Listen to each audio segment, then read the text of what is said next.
محترم، حضرت ابو ہریرہ رضی اللہ تعالیٰ عنہ سے ایک حدیث پاک مروی ہے۔ آپ روایت کرتے ہیں کہ رسول پاک صلی اللہ تعالیٰ علیہ وآلہ وسلم کی بارگاہ میں ایک شخص آتا ہے اور آنے کے بعد میں ایک سوال کرتا ہے، یا رسول اللہ من احق الناس بحسن صحابتی یعنی صحبتی، یا رسول اللہ لوگوں میں سب سے زیادہ کون حقدار ہے کہ میں اس کے ساتھ حسن سلوک کروں؟ میرے حسن سلوک کا سب سے زیادہ لوگوں میں کون حقدار ہے؟ یہ سوال اس آنے والے شخص نے کیا۔ حضرت ابو ہریرہ رضی اللہ تعالیٰ عنہ فرماتے ہیں کہ آقا کریم رؤوف الرحیم صلی اللہ تعالیٰ علیہ وآلہ وسلم نے اس کے اس سوال کی لوگوں میں میری حسن سلوک کا سب سے زیادہ حقدار کون ہے، اللہ کے حبیب صلی اللہ علیہ وآلہ وسلم نے ارشاد فرمایا، تیرے حسن سلوک کا لوگوں میں سب سے زیادہ حقدار اگر کوئی ہے تو اے بندے خدا وہ تیری ماں ہے جو تیرے حسن سلوک کا لوگوں میں سب سے زیادہ حقدار ہے۔ ماں ہے جو تیرے حسن سلوک کا سب سے زیادہ حقدار ہے، وہ ماں کی ذات ہے جو سب سے زیادہ حق رکھتی ہے کہ تو اس کے ساتھ حسن سلوک سب سے زیادہ بڑھ کے حسن سلوک کرے۔ اس کے بعد اسی آنے والے شخص نے اللہ کے رسول صلی اللہ علیہ وآلہ وسلم سے ارشاد فرمایا، یا رسول اللہ ثم من،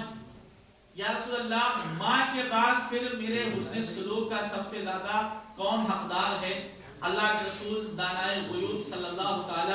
علیہ وآلہ وسلم نے ارشاد فرمایا کہ وہ تیری ماں ہے جو تیرے حسن سلوک کا سب سے زیادہ لوگوں میں حقدار ہے۔ اس کے بعد تیسری مرتبہ اس آنے والے شخص نے پھر سوال کیا، وہی سوال کیا، یا رسول اللہ اس کے بعد پھر سب سے زیادہ حقدار کون ہے؟ اللہ کے رسول صلی اللہ تعالیٰ علیہ وآلہ وسلم نے تیسری مرتبہ سوال کرنے پر بھی ارشاد فرمایا کہ وہ تیری ماں ہے جو تیرے حسن سلوک کا سب سے زیادہ حقدار ہے۔ پھر اس بندے نے چوتھی مرتبہ سوال کیا، یا رسول اللہ ثم من، یا رسول اللہ میری ماں کے بعد پھر میرے حسن سلوک کا سب سے زیادہ کون حقدار ہے؟ اللہ کے رسول صلی اللہ تعالیٰ علیہ وآلہ وسلم نے ارشاد فرمایا ثم ابوکا، اس کے بعد تیرا باپ زیادہ حقدار ہے کہ تو اس کے ساتھ حسن سلوک کرے۔ تین مرتبہ آنے والے شخص نے ایک سوال کیا اور تین مرتبہ اس آنے والے شخص کے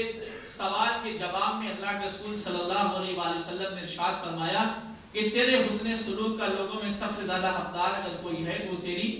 ماں ہے۔ جب یہی سوال اس آنے والے شخص نے تیسری مرتبہ کیا تو اللہ چوتھی مرتبہ کیا تو اللہ کے رسول صلی اللہ علیہ وآلہ وسلم نے فرمایا کہ اس کے بعد جو تیرے حسن سلوک کا سب سے زیادہ حقدار ہے وہ تیرا باپ ہے۔ اس حدیث پاک سے پتہ چلتا ہے، یہ حدیث پاک ہمیں بتاتی ہے کہ جہاں پہ باپ کی بڑی فضیلتیں ہیں، جہاں پہ باپ کی بڑی عظمتیں ہیں، جہاں پہ باپ کی بڑی شان ہے، وہیں پہ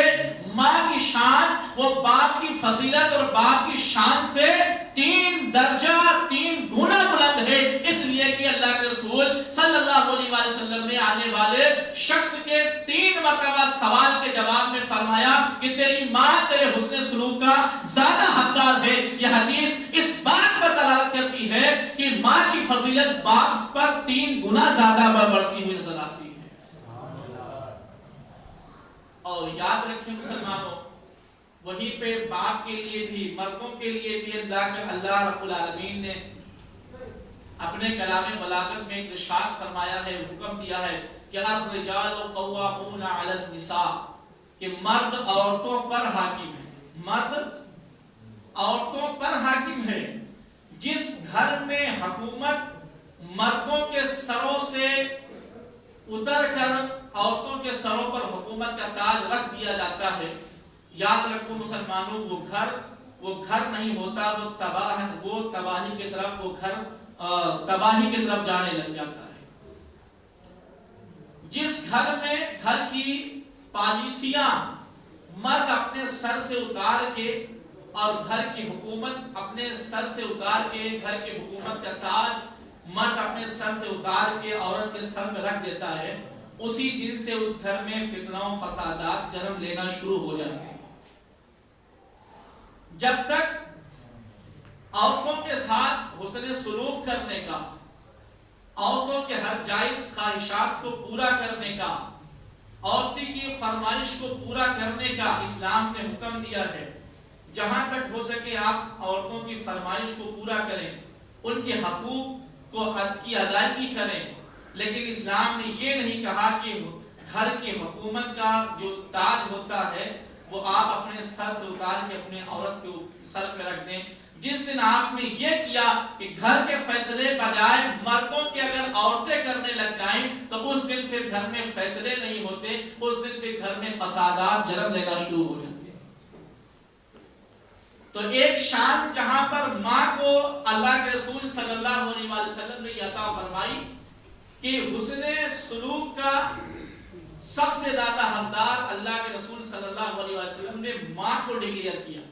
کہ ماں وہ ہستی ہے کہ جو بیٹے کے حسن سلوک کا سب سے زیادہ حقدار ہے. وہیں پہ اللہ رب العالمین نے یہ ارشاد بھی فرمایا کہ یاد رکھو لیکن مردوں کی یہ شان ہے کہ مرد عورتوں کے اوپر حاکم ہے. اللہ رب العالمین نے مردوں کو گھر کے اندر حاکم بنایا ہے. لہذا اسی لیے علماء کرام نے ایک مسئلہ لکھا ہے کہ اگر بچہ کما کے لے کر آتا ہے تو جب گھر میں آتا ہے تو سامنے دو ہستیاں ہیں، ایک طرف ماں بیٹھی ہوئی ہے، ایک طرف باپ بیٹھا ہوا ہے. بچہ جو کما کے لایا ہے وہ اپنی کمائی، وہ اپنی پونجی ماں کے گود میں رکھے گا، ماں کے ہاتھ پہ رکھے گا یا باپ کی ہاتھ پر رکھے گا. تو علماء کرام نے اس حدیث پاک سے استدلال کیا کہ چونکہ